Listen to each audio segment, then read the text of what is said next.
기가 막힐 웅덩이와 사면 초가에서의 구원이라는 제목으로 하나님 말씀 증거하도록 하겠습니다. 40편과 41편은 같은 배경입니다. 극심한 고난에서의 구원입니다. 40편은 그 성경 구절 그대로죠. 기가 막힐 웅덩이와 수렁에서의 구원. 그리고 41편은 일곱 제일 마지막인데 사면 초가에서의 구원. 그러니까 고난 이기는 능력이 여러분 삶 가운데도 임하기를 원합니다. 차례로 살피겠습니다. 첫 번째는 40편인데 기가 막힐 웅덩이에서의 구원입니다. 다윗이 과거를 회상하면서 살 소망이 없을 때 하나님께서 나를 어떻게 구원해 주셨는가 이거를 지금 기도하고 있습니다. 어느 상황이었을까? 사울에게 쫓길 때 그것도 맞는 것 같고, 블레셋에게 도망갔다가 미친 척하고 나올 때 그것도 맞는 것 같고, 근데 제일 큰 위기 가운데 하나는 압살롬으로부터 아들 압살롬부터 도망쳤을 때 위기라고 생각됩니다. 그때 주님과 내가 이렇게 묶여 있었다는 거예요. 주님이 나를 밧줄로 건져 주셨다. 그런 얘기를 합니다. 그래서 이게 구덩이 그러면 이게 굉장히 깊거든요. 여러분 구덩이 우리가 조그만 구덩이가 아니고 그 우물 같아가 한번 생각해 보세요. 한 10m 이상 내려갔다는 못 올라오잖아요, 혼자서. 그런 구덩이입니다. 굉장히 깊은 구덩이에요. 자기 손으로 나올 수가 없습니다. 그래서 하나님께서 그 이스라엘 백성들에게 고기 달라고 해서 고기 준다 그랬더니 60만 명을 어떻게 먹여요? 어디서 구합니까? 그럴 때 민수기 11장에서 그러잖아요. 여호와의 손이 짧으냐? 뒤집어 얘기하면 뭐예요? 여호와의 손이 길다죠. 그러니까 구덩이에서 아무리 깊은 구덩이에서도 여호와의 손이 길기 때문에 건져낼 수 있다. 이게 이스라엘의 개념이에요. 하나님의 손이 길다, 강력하다 그런 뜻이에요. 그죠? 그러니까 아무리 깊은 구덩이에서도 하나님의 손이 길기 때문에 건져낼 수 있다. 우리 인생의 고난이 아무리 깊다 할지라도 여호와의 손이 짧으냐? 아니다, 길다. 능히 건져낼 수 있다. 이걸 말해주고 있다라는 것입니다. 먼저 수렁에서 건질 수 있는 하나님의 능력을 얘기합니다. 1절과 2절인데 다 같이 읽겠습니다. 시작. 내가 여호와를 기다리고 기다렸더니 귀를 기울이사 나의 부르짖음을 들으셨도다. 나를 기가 막힐 웅덩이와 수렁에서 끌어올리시고 내 발을 반석 위에 두사 내 걸음을 견고하게 하셨도다. 이 말씀 붙들고 진짜 수렁에서 건진 바 됐던 사람이 있죠. 10년 전 일입니다. 2010년에 칠레 구리광산에서 사고가 났죠. 칠레 그 산호세라는 구리광산에서 사고가 났습니다. 33명. 우리나라 독립선언서 했던 숫자하고 똑같죠. 33명이 700m 밑에 깔려서 69일 만에 구조됐습니다. 근데 거기에 리더십 얘기를 꼭 하잖아요. 우르수아라는 그 리더가 잘 이끌어갔는데 이들이 끝까지 견뎠던 이유가 뭐냐면 이 말씀 묵상했다라는 거 아니에요. 그죠? 기가 막힐 웅덩이와 수렁에서 우리를 끌어올리시고 반석 위에 세우실 거라고. 69일 동안 이 말씀 붙들고 기다렸다 그러죠. 그때 실제로 그 밧줄이 내려갔는데 밧줄이 아니고 그 피닉스라 그래가지고 한 명씩 들어가는 캡슐 이런 거 내려가지고 한 명씩 올라왔죠. 제일 마지막에 그 지도자였던 우르수아가 제일 마지막 33번째로 나왔습니다. 그때 칠레 대통령이 축하하고 박수치고 했던 10년 전 기억이 납니다. 그죠? 이거 엄청난 사건이죠.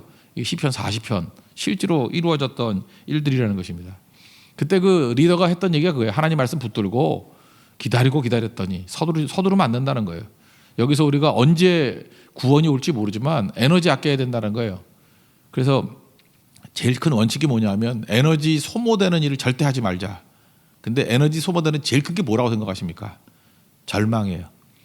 여러분 그 절망하는 사람들 보면 밥 많이 먹어야 됩니다. 절망만큼 에너지 소비가 큰 게 없어요. 그죠? 한번 절망해 보셨어요? 엄청 살 빠지고요. 엄청 에너지 소비하고 절망만큼 무서운 게 없어요. 그래서 최고의 다이어트가 그 실현이라며 이렇게 누구한테 차이면은 사귀다가 차이면은 그러죠. 지가 차이면은 15kg 빠지고 차면은 8kg 빠진대요. 누가 그러더라고. 여러분들 너무 옛날 얘기해서 기억이 안 나시죠? 예. 그러니까 살이 찌는 거지.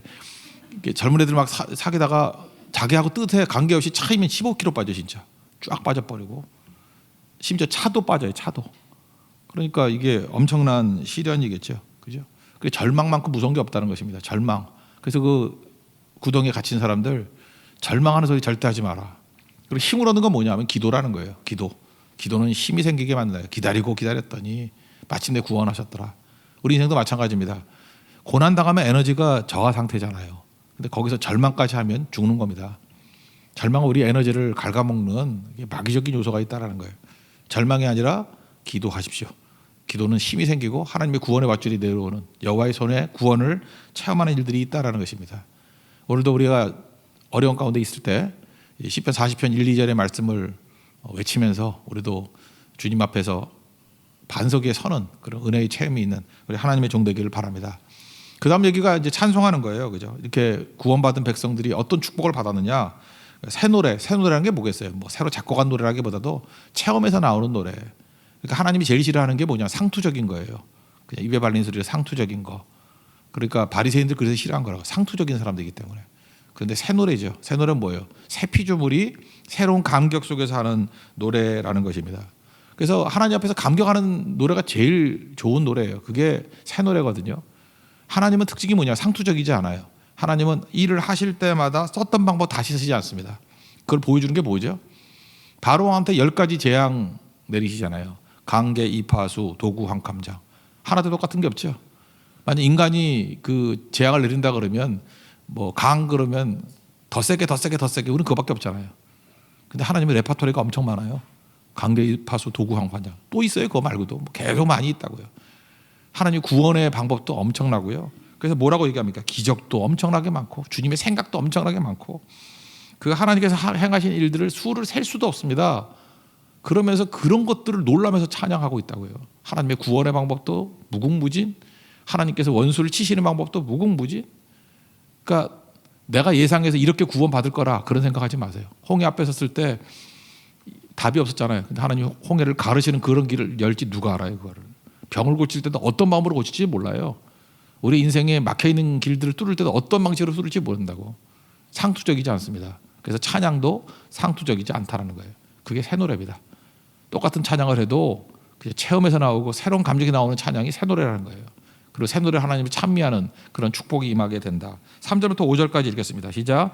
새 노래고 우리 하나님께 올릴 찬송을 내 입에 두셨으니 많은 사람이 보고 두려워하여 여호와를 의지하리로다. 여호와를 의지하고 교만한 자와 거짓에 치우치는 자를 돌아보지 아니하는 자는 복이 있도다. 여호와 나의 하나님이여 주께서 행하신 기적이 많고 우리를 향하신 주의 생각도 많아 누구도 주와 견줄 수가 없나이다. 내가 널리 알려 말하고자 하나 너무 많아 그 수를 셀 수도 없나이다. 그러니까 하나님의 구원을 체험한 사람의 특징이 뭐냐?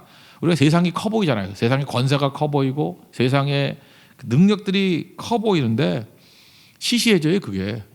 왜냐하면 세상의 힘이 커봐야 하나님 안에서는 뭐 100만 분의 1도 안 되는 거고, 세상에서 뭐 고난이 많다 그러고 세봐야 뭐 우리 몇 가지나 서너 가지밖에 안 되는데 하나님이 건지시는 구원은 셀 수가 없어요. 그래서 이런 상투적인 것에서 벗어나서 하나님의 은혜를 체험한 백성들은 세상의 그 위협에 대해서 시시해 보여요. 별거 아니네. 하나님이 얼마나 센 분인데. 그래서 두려움이 없다라는 거예요. 이거는 그냥 마인드 컨트롤이 아니에요. 하나님의 능력을 바라본 사람이 느끼는 두려움 없음. 이게 새 노래예요.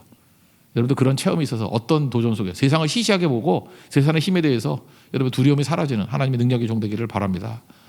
그 다음에 세 번째 나오는 얘기는 뭐냐? 이것도 중요한 거예요. 하나님이 기뻐하시는 게 뭔가 그거를 이제 서술하고 있어요. 하나님 기뻐하시는 건 뭐냐? 핵심은 말씀이에요.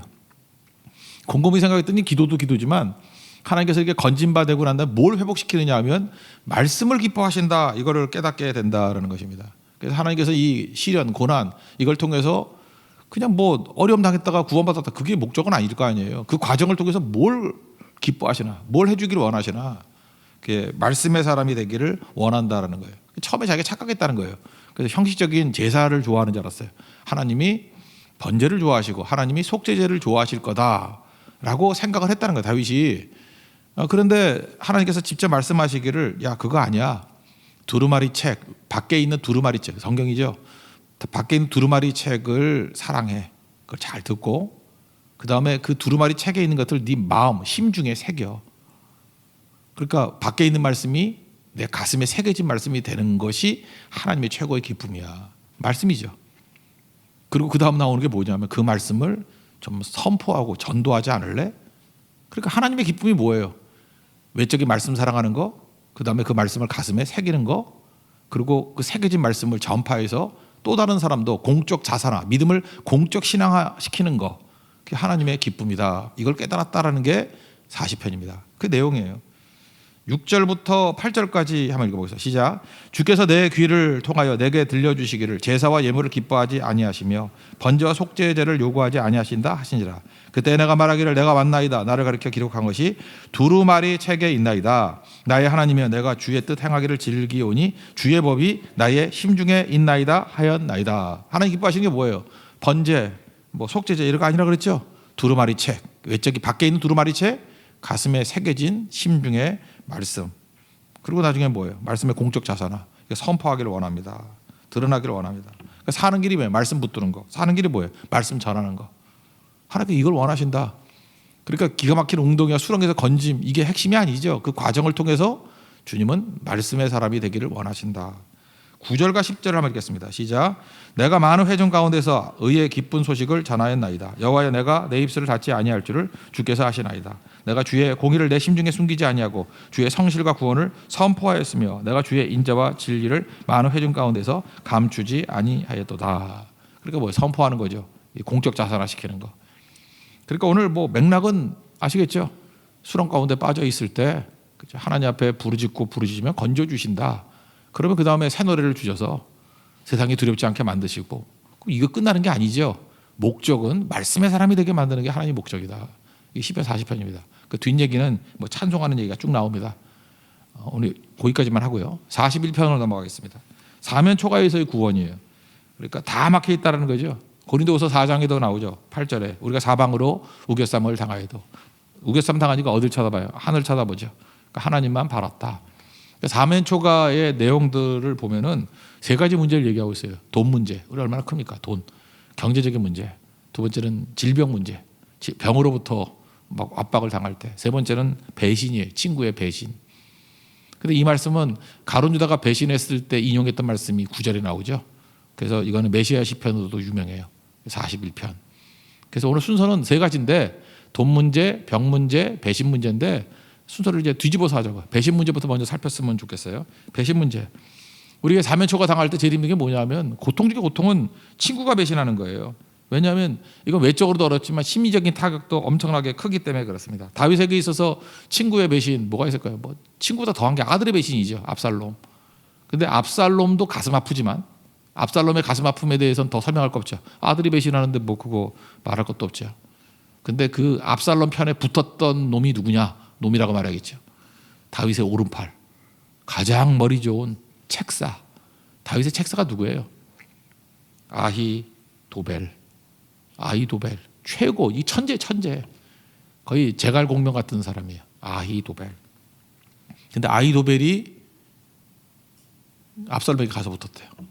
다윗이 이거 때문에 엄청 충격받습니다. 사무엘하 15장, 16장, 17장의 얘기가 아히도벨 이야기예요.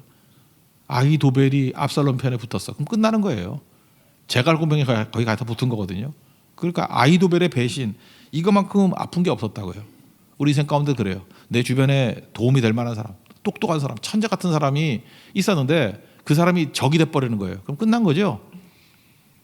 근데 그때 해야 될 일이 뭐냐면 기도하는 거예요. 기도도 제가 일부러 막기도라 해서 그냥 막기도 하십시오. 막기도가 뭐예요? 하나님 도와주세요. 다윗은 막기도를 어떻게 했냐면요, 사무엘하 15장 31절에 하나님 구합니다.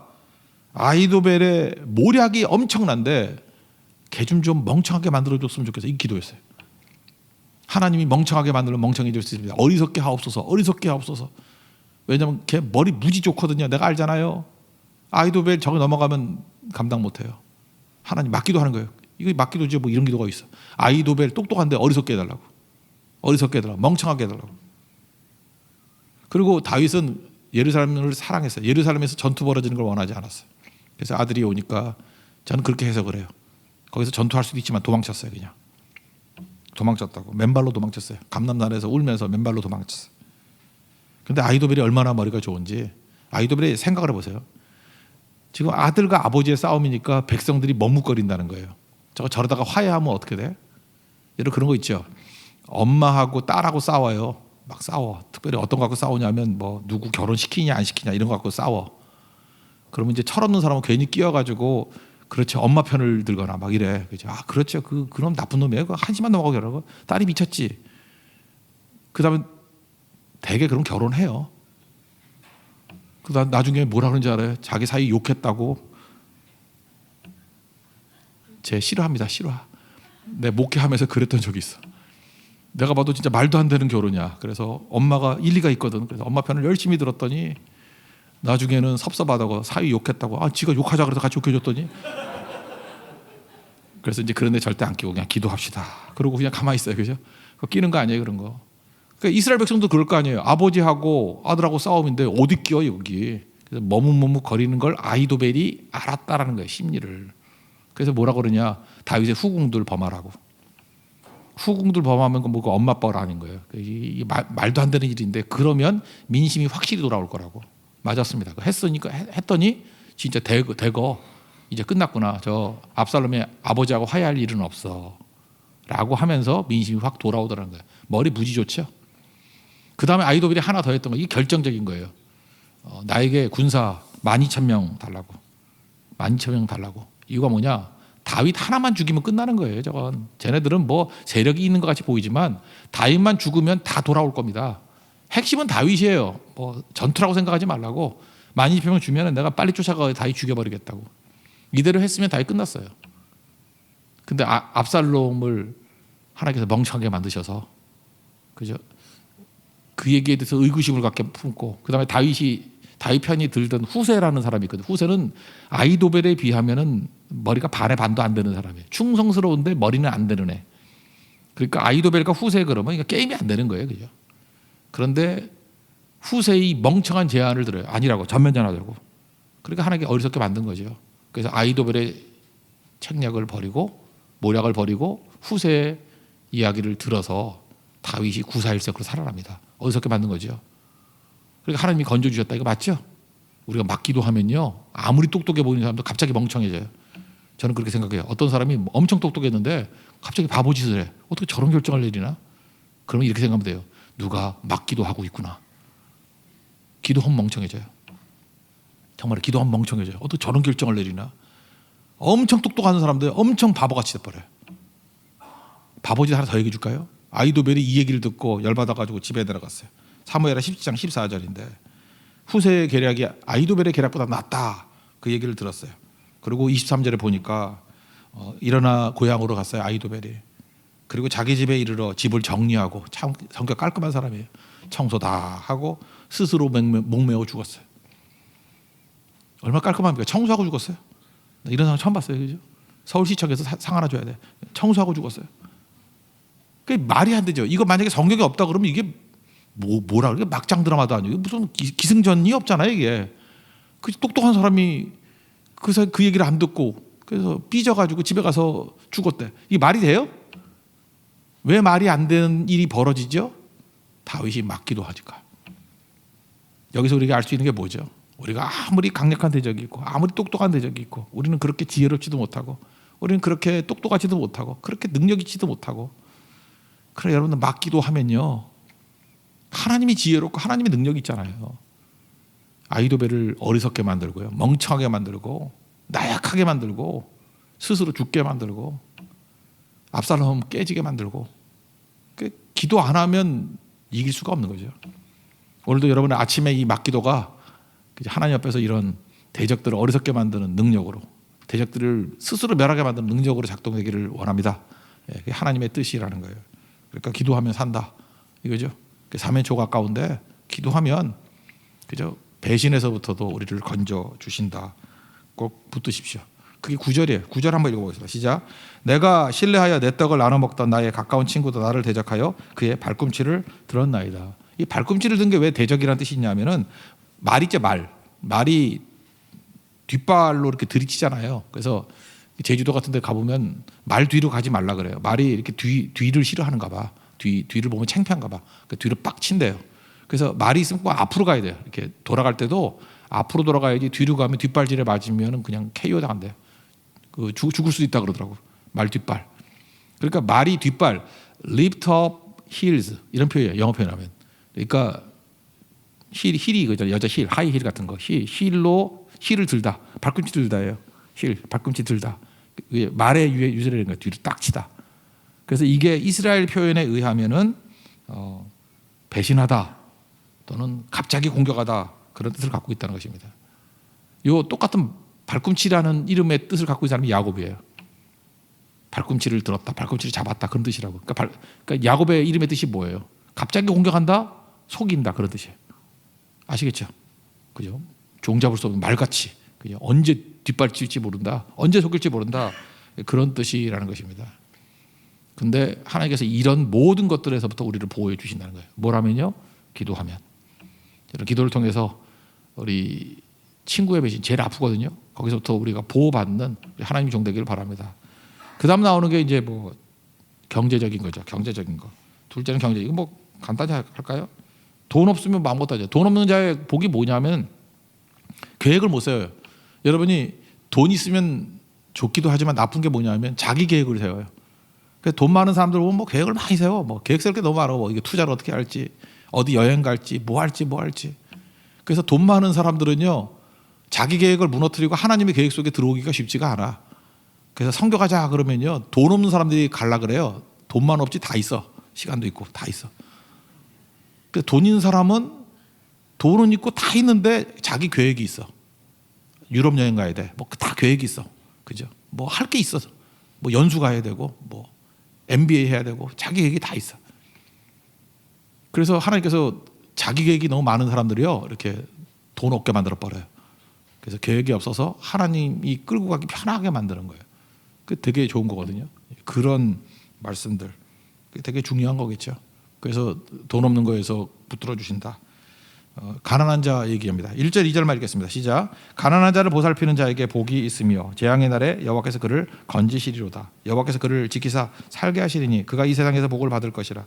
주여 그를 그 원수들의 뜻에 맡기지 마소서. 시간이 많이 간단히 넘어가고, 그 다음에 질병 문제예요. 병은 다 걸리잖아요, 그죠? 근데 하나님께서 언제 가까이 오시냐면 병상을 찾아오신대요. 그 질병이 나쁜 게 아니죠. 주님이 친히 찾아오신대요. 그리고 자기 죄를 생각나게 만들고 회개하게 만들고, 그래서 건져 주시더라.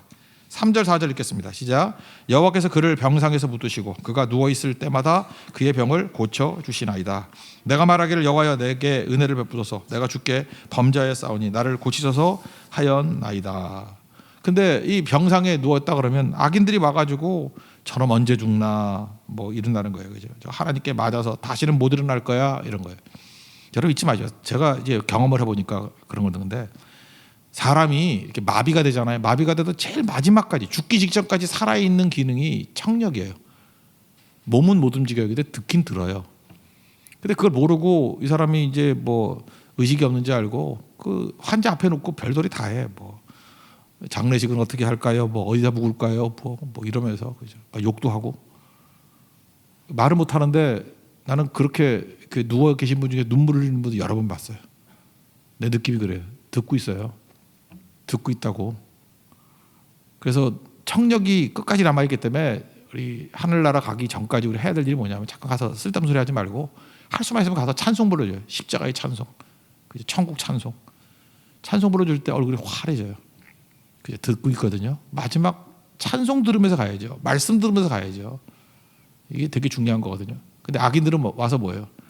그런 이상한 소리 한다라는 것입니다. 5절부터 8절까지 악인이 하는 짓들 한번 봅시다. 시작. 나의 원수가 내게 대하여 악담하기를 그가 어느 때나 죽고 그의 이름이 언제나 없어질까 하며 나를 보러 와서는 거짓을 말하고 그의 중심에 악을 쌓았다가 나가서는 이를 널리 선포하며 나를 미워하는 자가 다 하나같이 내게 대해 수군거리고 나를 해하려고 꾀하며 이르기를 악한 병이 그에게 들었으니 이제 그가 눕고 다시 일어나지 못하리라 하오며. 제발 이런 짓들 하지 마. 이거 하면 악인이에요. 아시겠죠? 그러나 병상에서도 기도하면 하나님께서 역전시켜준다는 거예요.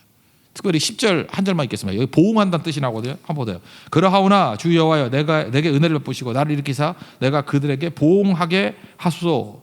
보응이 뭐예요? 원수 갚는다 그런 뜻이라기보다는 하나님 주께서 옳다는 것을 인정해 주세요. 이거예요. 악인의 뜻대로 되지 않게 해주세요. 그러니까 여러분들 기도하면, 병상 기도하면 주님께서 건져 주셔요. 그러나 더 중요한 건 뭔지 알아요? 악인의 의도대로 되지 않는 능력이 임해요. 악인이 의도대로 되지 않도록 하는 게 그게 기도의 능력이라고.